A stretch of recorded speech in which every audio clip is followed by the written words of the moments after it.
In 7th century China, a woman named Wu HMYT rose from lowly concubine to empress.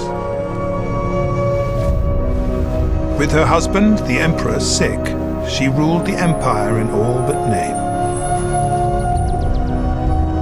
Ancient chroniclers dismissed her reign as a time of calamity. But today's experts think the truth may be very different. It's becoming clear that Wu HMYT made China a global superpower. Contrary to how the legends were written, she was at the center of a web of trade, wealth, and political influence that stretched from Japan to the Mediterranean. Archaeology is revealing that Wu HMYT was an efficient administrator who ensured her people and her soldiers were always fed.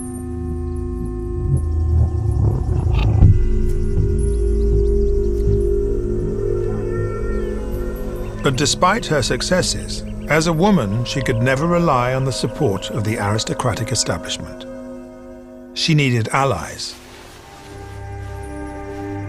So, in a radical break with tradition, Wu allowed commoners to join in the administration of her government. She encouraged women to be entrepreneurs and permitted Chinese women to divorce and marry freely for the first time. And in a moment of breathtaking audacity, she even appointed a female prime minister by the name of Shang Guangguanar.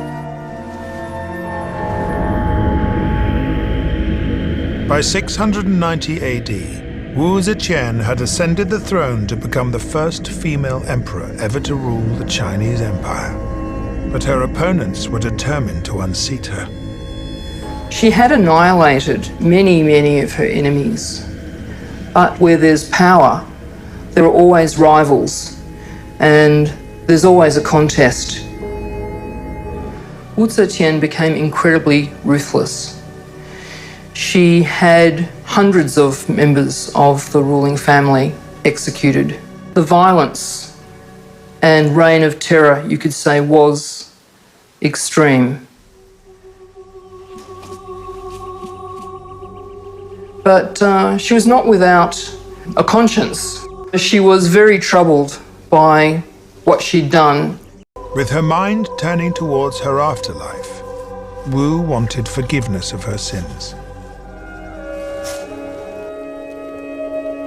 The end of Wu HMYT's reign would become fraught with scheming and rebellion among the male nobility at her court.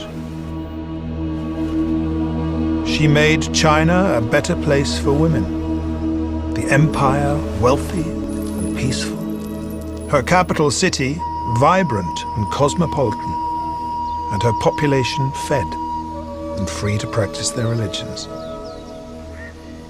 But the male establishment was closing in, and the she-emperor was too old to fight back. When Wu HMYT's rule came to an end, she was 80. In effect, she wasn't usurped. She abdicated.